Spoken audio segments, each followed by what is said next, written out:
SDV news కి స్వాగతం. Bulletin ముందుగా హెడ్లైన్స్ చూద్దాం.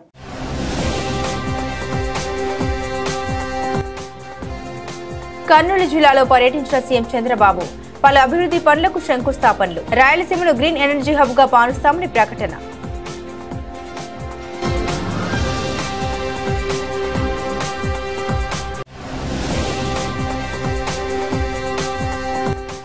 సాగునీటి సంఘాల ఎన్నికలపై అధికారులతో సమీక్ష నిర్వహించిన మంత్రి నిమ్మల రామానాయుడు. నవంబర్ మొదటి వారంలోగా ఎన్నికలు పూర్తి చేసేందుకు చర్యలు చేపట్టాలని అధికారులకు ఆదేశం.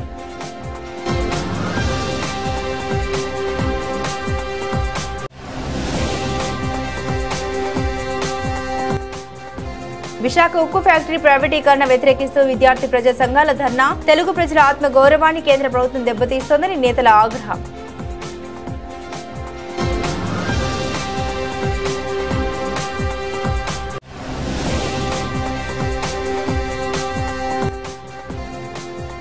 సెంట్రల్ నియోజకవర్గంలో పెన్షన్ల పంపిణీ చేసిన ఎమ్మెల్యే బోండా ఉమా.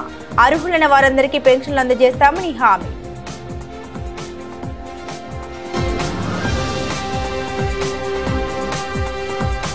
రాయలసీమను గ్రీన్ ఎనర్జీ హబ్ గా మారుస్తామని ముఖ్యమంత్రి చంద్రబాబు నాయుడు అన్నారు. సోలార్, విండ్ పవర్ ఉత్పత్తి చేయడం ద్వారా ఈ ప్రాంతంలో 7.5 లక్షల మందికి ఉద్యోగ అవకాశాలు లభిస్తాయని తెలిపారు. కర్నూలు జిల్లా పుచ్చుకాయల మండలిలో నిర్వహించిన గ్రామ సభలో సీఎం ప్రసంగించారు. వర్క్ ఫ్రం హోం శ్రీకారం చుట్టాలనేదే నా ఆలోచన. గ్రామంలో వర్క్ స్టేషన్ ఏర్పాటు చేయడం ద్వారా సొంత ఊర్లోనే ఉండి ఉద్యోగం చేసుకోవచ్చన్నారు. గత ప్రభుత్వంలో సీఎం మీటింగ్ అంటే వరదలు కట్టేవారు, చెట్లు కొట్టేసేవారు. గతంలో సీఎం మీటింగ్ అంటే ప్రజలకు నరకం కనిపించేదన్నారు. కూటమి ప్రభుత్వం వచ్చాక పెన్షన్లు 4,000కు పెంచాం. 1వ తేదీన అధికారులు మీ ఇంటికి వచ్చి పెన్షన్ ఇస్తున్నారన్నారు. పెన్షన్ల పంపిణీ శాశ్వతంగా కొనసాగిస్తామని తెలిపారు. ఒకప్పుడు ఉద్యోగులకు జీతాలు సరిగా వచ్చేవి కావు. ఇప్పుడు ఉద్యోగులకు నెల నెల జీతాలు, పెన్షన్లు ఇస్తున్నామని తెలిపారు. ఉద్యోగాల గురించి ఎవరు ఆందోళన చెందవద్దని సూచించారు.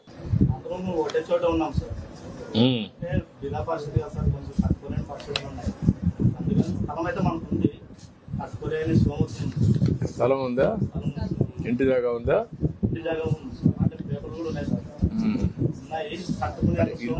ఇల్లు ఇస్తే కట్టుకుంటారు.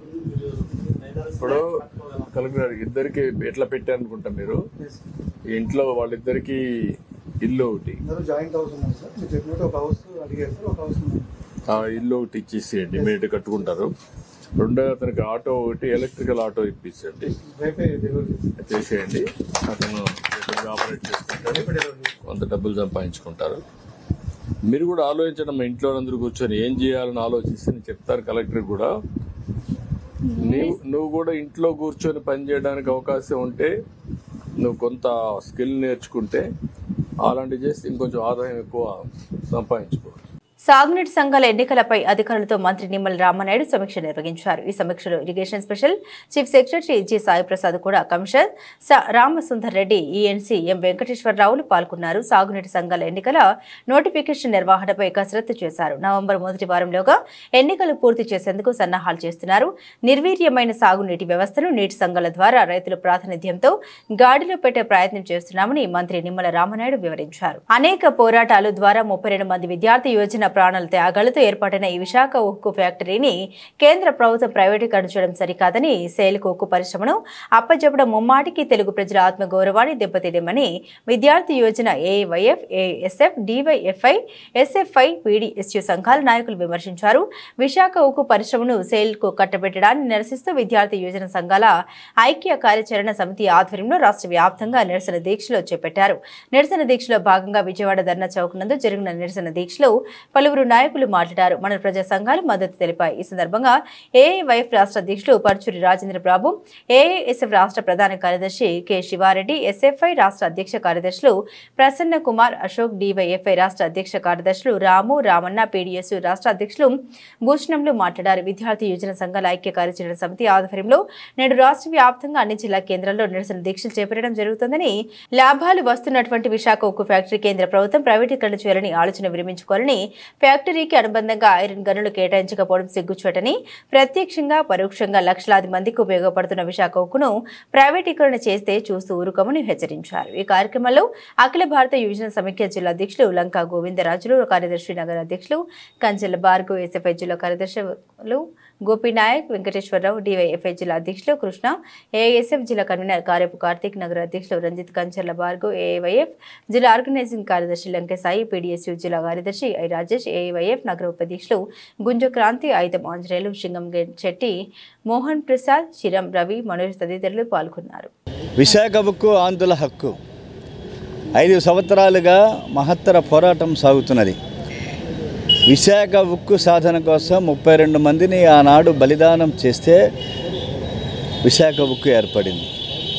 ఈ రోజున ఆ విశాఖ ఉక్కును కాపాడుకోవడానికి కార్పొరేట్ విధానాలకి బానిసయ్యి దాసుడైనటువంటి పంచభూతాలను కూడా ప్రైవేటీకరణ చేస్తున్నటువంటి నరేంద్ర మోడీ ప్రభుత్వం ఇవాళ ఈ రాష్ట్రంలో ఎన్డీఏ ప్రభుత్వం అమల్లో ఉన్నప్పటికీ కూడా నోరు మెదపనటువంటి పరిస్థితుల్లో మాట్లాడుతున్నారు మంత్రులు కానీ అందరూ కూడా విశాఖ ఉక్కును కాపాడుతామని చెప్పేసి.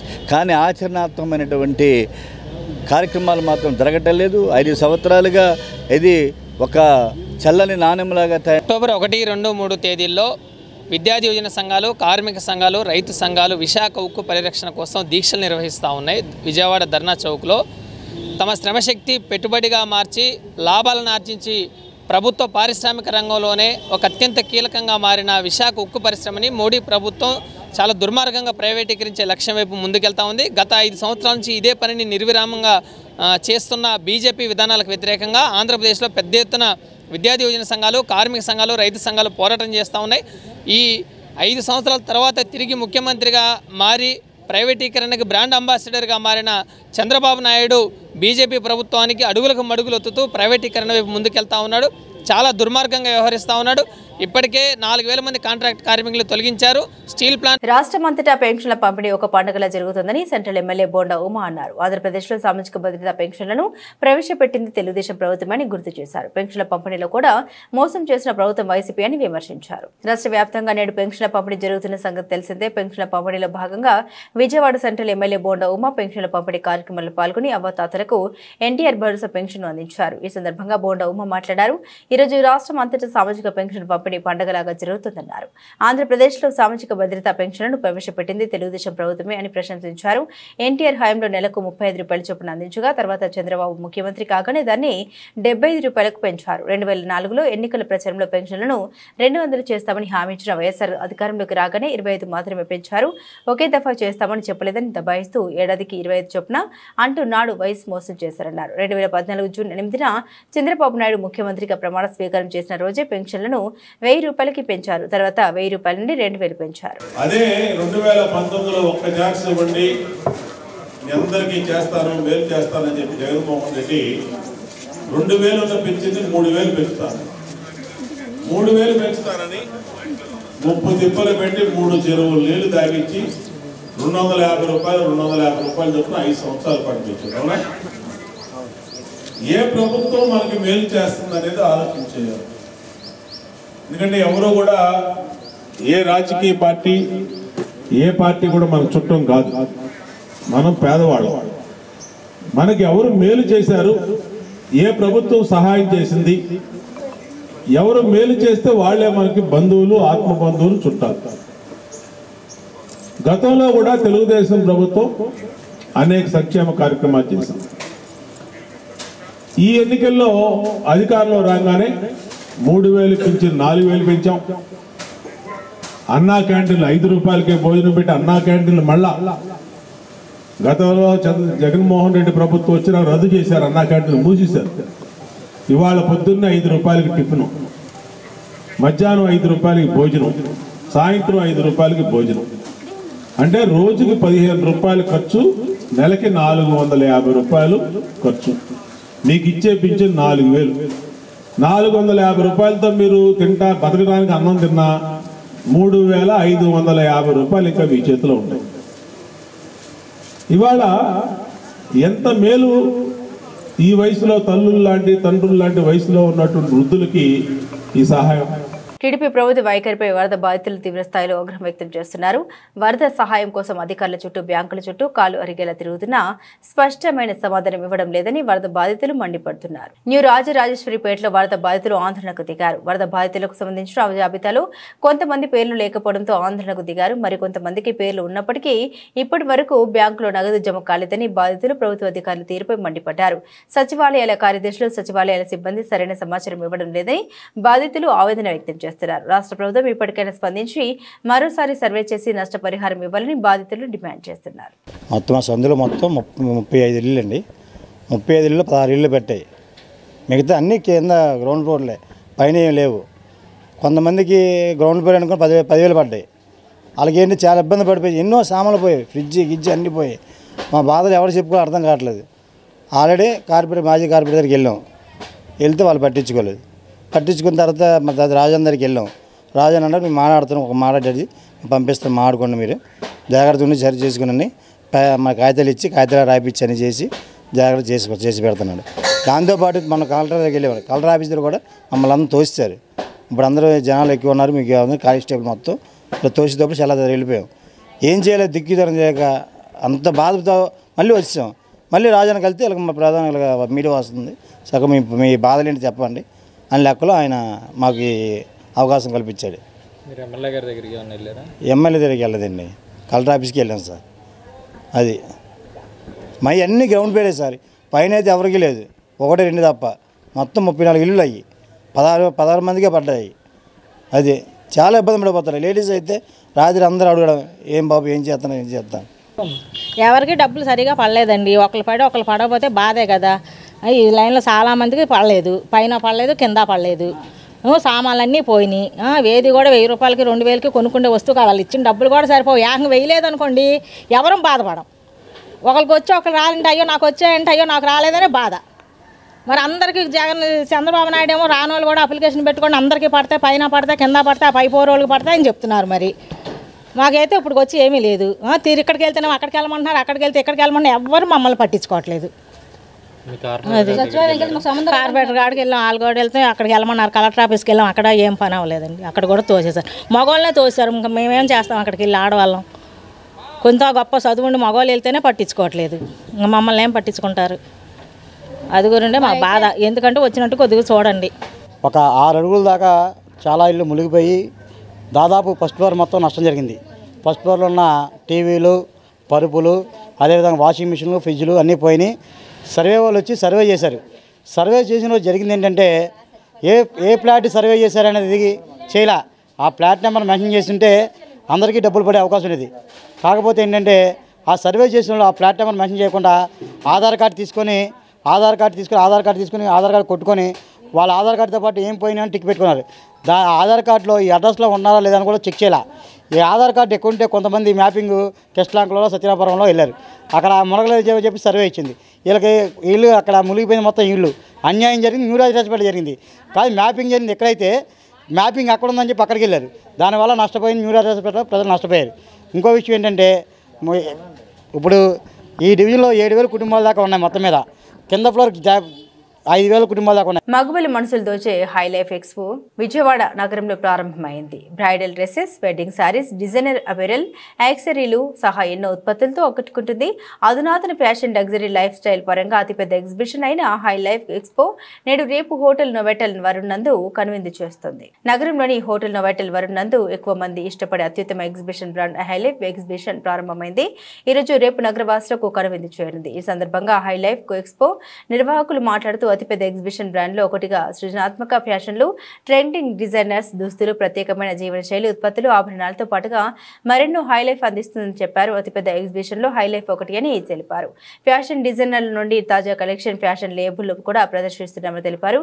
Fashion shopping, exclusive wedding shopping, bridal ఫ్యాషన్లు, జ్యువెలరీ, ఫ్యాషన్ మరియు లైఫ్ స్టైల్ ఉత్పత్తుల కోసం 2 రోజుల పాటు హైలైఫ్ ఎగ్జిబిషన్ నోవెటల్ విజయవాడ వరుణ్లో ప్రదర్శిస్తూ ఉన్నామని, కస్టమర్ల నుండి విశేష స్పందన లభిస్తుందని వారు పేర్కొన్నారు. మన విజయవాడలో హై లైఫ్ ఎగ్జిబిషన్ అయితే వచ్చేసింది with different collections and lot of fashion designers. So వెంటనే grab the offers and the best designing in high life exhibition in the October 1st and 2nd of the 2024. So guys, do visit in Hotel Vijayawada. దేశంలోని వివిధ రకాల ఉత్పత్తులన్నీ ఒకే వేదిక మీద తీసుకొచ్చి ఈ 1-2 తారీఖుల్లో Hi-Life ఎగ్జిబిషన్లో ప్రదర్శిస్తున్నారు. మీరు తప్పకుండా ఈ అవకాశాన్ని మిస్ చేసుకోమాకండి. Okay, location Novotel Vijayawada. అన్ని రకాల చేనేత రకరకాల ఆభరణాలు అన్నీ ఒకే వేదిక కింద ఇక్కడే దొరుకుతున్నాయి. చాలా మంచి అవకాశం. ఈ అవకాశాన్ని సద్వినియోగం చేసుకోండి. వేణి. సో మన విజయవాడ వాళ్ళకైతే చాలా మంచిగా మన నోవాటెల్లోనే పెట్టారండి హైలైఫ్ ఎగ్జిబిషన్. చిన్నపిల్లల దగ్గర నుంచి పెద్దవాళ్ళ వరకు కూడా ఫ్యాషన్ అంటే ఇష్టపడిన వాళ్ళు ఎవరు ఉండరు. సో అందరికీ తగ్గట్టుగా ఇక్కడ మనకి హైలైఫ్ ఎగ్జిబిషన్లో అయితే మనకి పెట్టారు స్టాల్స్. 150+ స్టాల్స్ అయితే ఇక్కడ అవైలబుల్గా ఉన్నాయి. మనకు ఆర్నమెంట్స్ కానీ, మనకి డ్రెస్ మెటీరియల్స్ కానీ, ఇవన్నీ కూడా చాలా డిఫరెంట్ వెరైటీస్ ఐటమ్స్ అయితే ఇక్కడ ఉన్నాయి. తప్పకుండా విజయవాడ వాళ్ళు అయితే విజిట్ చేయండి వచ్చి. మనకి 1st and 2nd ఇక్కడ ఎగ్జిబిషన్ అయితే ఉంది. మన విజయవాడ వాళ్ళు విజిట్ చేయండి. ఇసుక క్వారీలు తక్షణమే పునరుద్ధరించాలని ఐఎఫ్టీయూ రాష్ట్ర ప్రధాన కార్యదర్శి రామకృష్ణ డిమాండ్ చేశారు. కార్మికులకు వ్యతిరేకంగా తీసుకొచ్చిన జీవో నెంబర్ 1214 రద్దు చేసి కార్మిక సంక్షేమ బోర్డును పునరుద్ధరించాలన్నారు. చంద్రబాబు అధికారంలోకి వచ్చిన 100 రోజులు కావస్తున్న హామీలు అమలు చేయకపోవడం సిగ్గుచేటన్నారు. బిల్డింగ్ వర్కర్స్, కన్స్ట్రక్షన్ వర్కర్స్ సమస్యని పరిష్కరించాలని డిమాండ్ చేస్తూ ఐఎఫ్టీయూ పీసీడబ్ల్యూ ఆధ్వర్యంలో విజయవాడ సింగినగర్ ఎంఆర్ఓ కార్యాలయం ఎదుట నిరసన కార్యక్రమం నిర్వహించారు.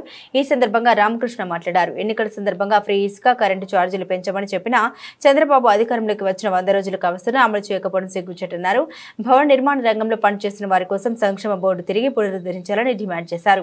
గత ప్రభుత్వ వైఫల్యాలతో దాదాపుగా కార్మికులు చాలా ఇబ్బందులకు గురయ్యారని ఆవేదన వ్యక్తం చేశారు. కార్మికులకు వ్యతిరేకంగా తీసుకొచ్చిన జీవో నెంబర్ 1214 రద్దు చేసి కార్మిక సంక్షేమ బోర్డును పునరుద్ధరించాలని విజ్ఞప్తి చేశారు. ఈ నిరసన కార్యక్రమంలో కార్మిక సంఘాల నాయకులు తదితరులు పాల్గొన్నారు.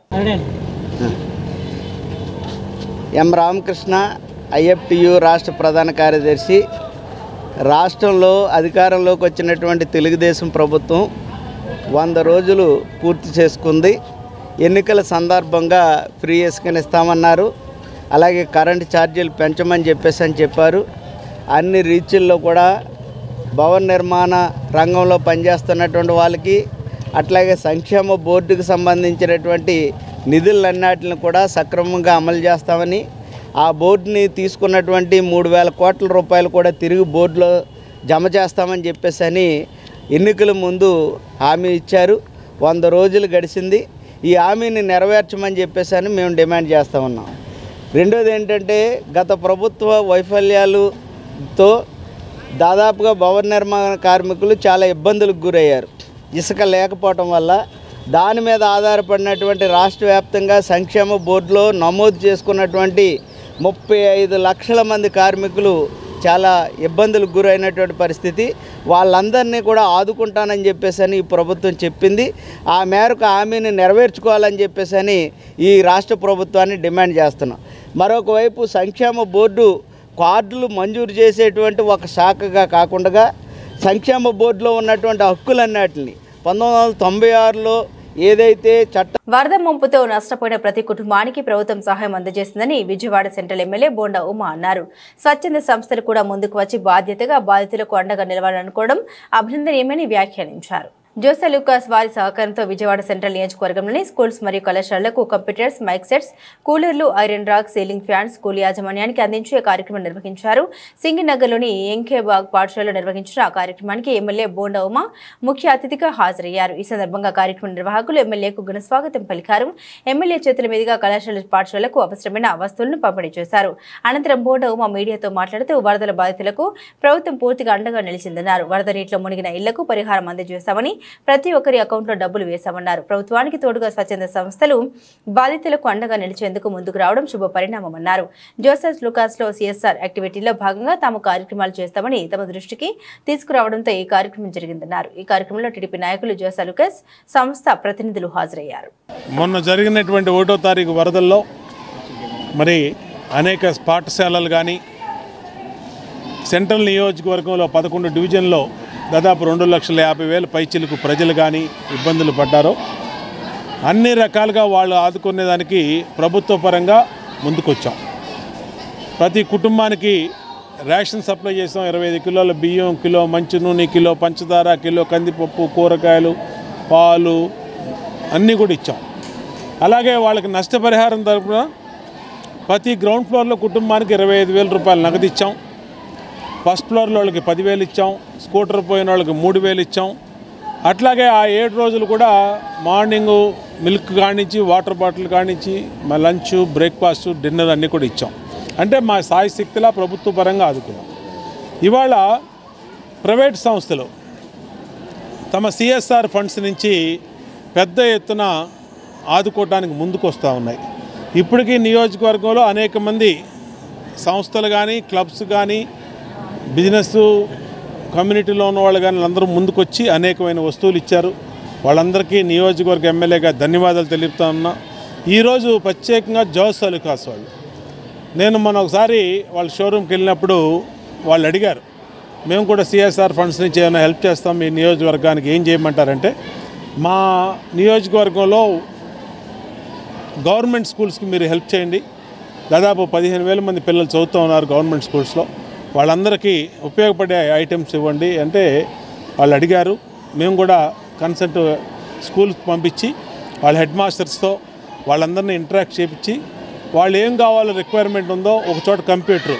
మాది 60 సంవత్సరం వార్షికం జరుగుతుంది ఇప్పుడు. దాంట్లో భాగంగా సిఎస్ఆర్ ఫండ్ అనేది వినియోగిస్తున్నాము. దాని ద్వారా మనం దాదాపు ఒక 10 లక్షల దగ్గర అమౌంట్ రకరకాల స్కూల్కి ఇచ్చాము. దాని ప్రోగ్రామ్ ఈరోజు అయిపోయింది. మన ఎమ్మెల్యే గారు వచ్చేసి దాన్ని పార్టిసిపేట్ చేశాను. అందరికీ థ్యాంక్ యూ. ఇంకా మన సపోర్ట్ ఇంకా కంటిన్యూగా ఉంటాయి. అన్ని గవర్నమెంట్ స్కూల్కి ఇచ్చాము, ఇంకా సపోర్ట్గా ఉంటాయి. వరద సహాయం అందలేదని కలెక్టర్ కార్యాలయంకు బాధితులు పోటెత్తారు. తమ ఇల్లు నీట మునిగినా పేర్లు లేవని ఆందోళన చేశారు. డోర్ లాక్ అని, నో డ్యామేజ్ అని చెప్పడంపై బాధితులు అధికారుల వైఖరిపై తీవ్రస్థాయిలో ఆగ్రహం వ్యక్తం చేశారు. కార్యాలయాల చుట్టూ తిరిగినా ఎవరూ పట్టించుకోవడం లేదని మండిపడ్డారు. పేరున్నప్పటికీ పరిహారం అందలేదని కొందరు వాపోయారు. బుడమేరు వరద నష్టపరిహారంపై గందరగోళ పరిస్థితులు చోటు చేసుకుంటున్నాయి. బాధితులకు వారి బ్యాంకు ఖాతాలో నష్టపరిహారాన్ని జమ చేస్తామని ప్రకటించినప్పటికీ అలా కాకపోవడంతో వారు రోడ్డెక్కి లబోదిబ్బమంటున్నారు. ఇస్తామన్న కొద్దిపాటి పరిహారంలోనూ కోతలు, దానికి తోడు సాంకేతిక కారణాలను చూపి నిలిపివేస్తున్నారని ఏకలవ్య నగర్కి చెందిన బాధితులు మండిపడుతున్నారు.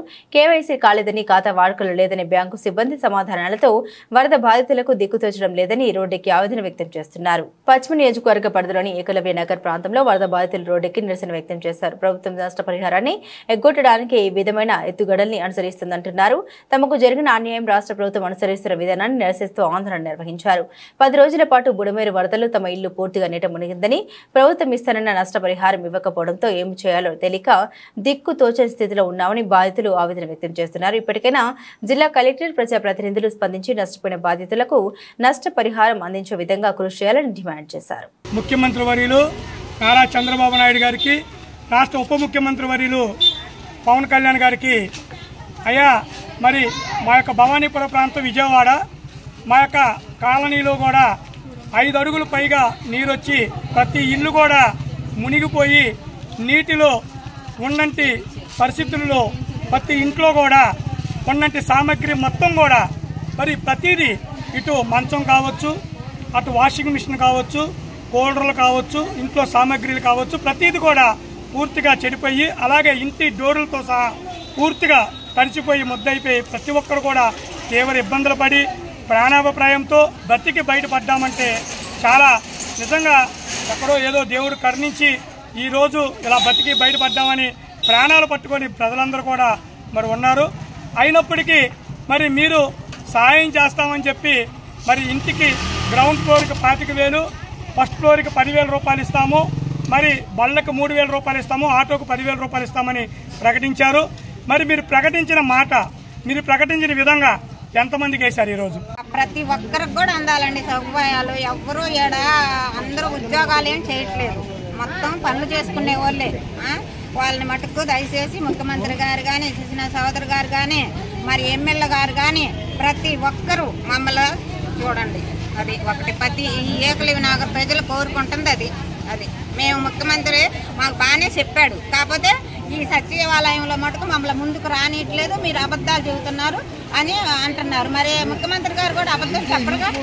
అదే అండి, చంద్రబాబు నాయుడు తన క్షుద్ర రాజకీయ ప్రయోజనాల కోసం పవిత్రమైన తిరుమలకు కలంకం తీసుకొచ్చారని, తిరుమల ప్రసాదంపై నిందలు మోపిన ఆయన వెంటనే తన పదవికి రాజీనామా చేయాలని పలు హైందవ పౌర సంఘాల ప్రతినిధులు డిమాండ్ చేశారు. ఈ సంఘాల ప్రతినిధులు తిరుమల లడ్డు ప్రసాద వివాదంపై సత్యశోధన నివేదిక విడుదల చేశారు.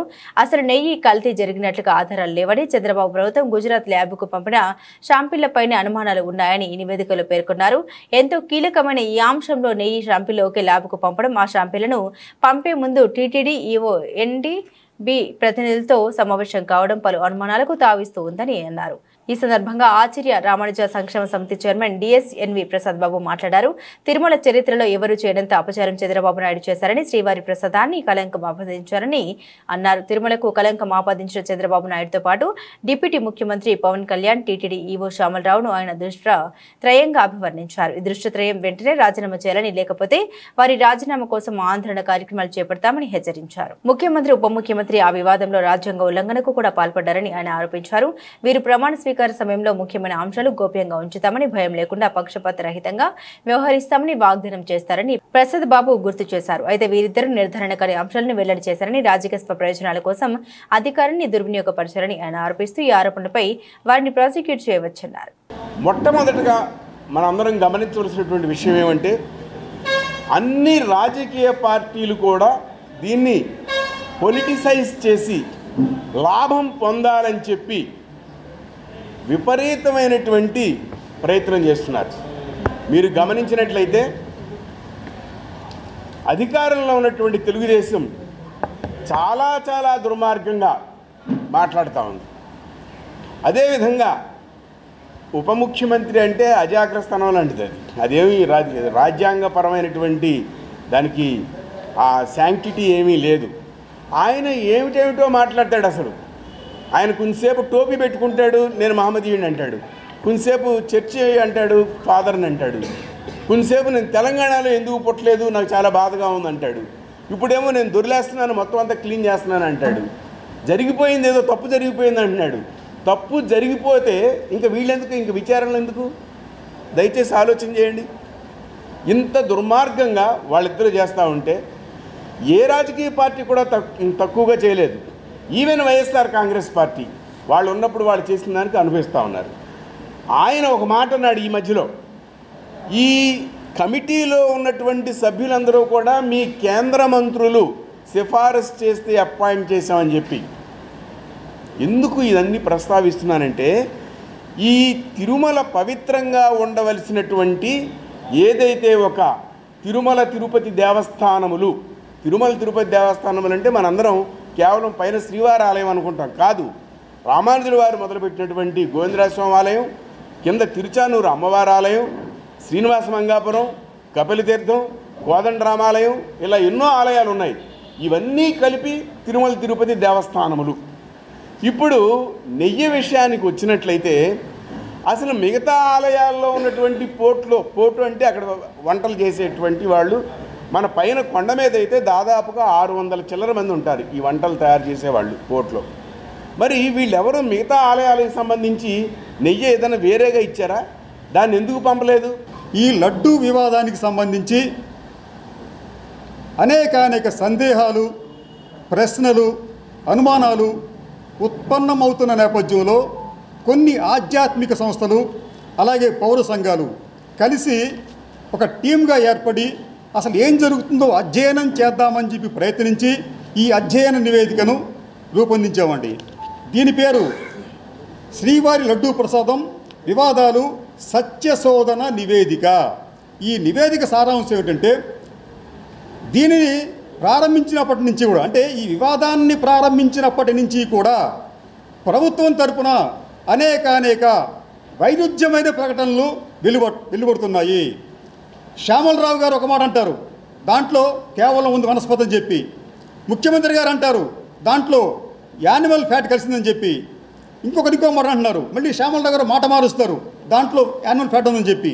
సరే, వీటన్నిటికీ కూడా ఒక సోర్స్ ఏమిటి, దానికి కారణం ఏమిటని చెప్పంటే వారు చెప్పేది ఏంటంటే, తమిళనాడుకు చెందిన ఏఆర్ ఫుడ్స్ అనే సంస్థ కల్తీ చేసిన నెయ్యి సరఫరా చేసింది అని చెప్పి అనేది వారి అభియోగం. అయితే ఆ కల్తీ చేసిన నేతిని లడ్డూలో వాడారా లేదా అన్నది $1 మిలియన్ ప్రశ్న. అయితే అసలు ఇప్పటి వరకు కూడా లడ్డూలో కల్తీ నెయ్యి కలిసిందని చెప్పి అంటున్నాం, కానీ అసలు అలా కల్తీ అయినట్టుగా భావిస్తున్న లడ్డూలను ఎక్కడైనా ఎప్పుడైనా పరీక్షలకు పంపించారా అంటే ఎక్కడా కూడా అటువంటి ప్రయత్నం చేయలేదు. లడ్డూలను ఎటువంటి ల్యాబ్కు పంపించకుండానే కల్తీ జరిగిందని చెప్పి నిర్ధారించారు. బులెటిన్ ముగించే ముందు హెడ్లైన్స్ మరోసారి.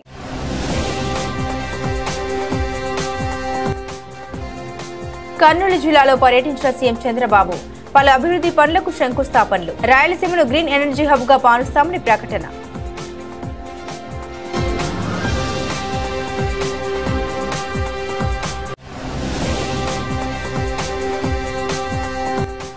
సాగునీటి సంఘాల ఎన్నికలపై అధికారులతో సమీక్ష నిర్వహించిన మంత్రి నిమ్మల రామానాయుడు. నవంబర్ మొదటి వారంలోగా ఎన్నికలు పూర్తి చేసేందుకు చర్యలు చేపట్టాలని అధికారులకు ఆదేశం.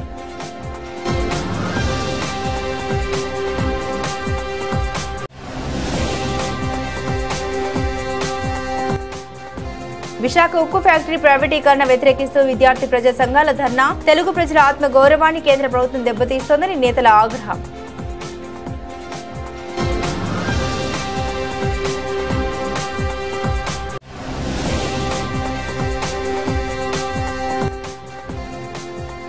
సెంట్రల్ నియోజకవర్గంలో పెన్షన్ల పంపిణీ చేసిన ఎమ్మెల్యే బోండా ఉమా. అర్హులైన వారందరికీ పెన్షన్లు అందజేస్తామని హామీ.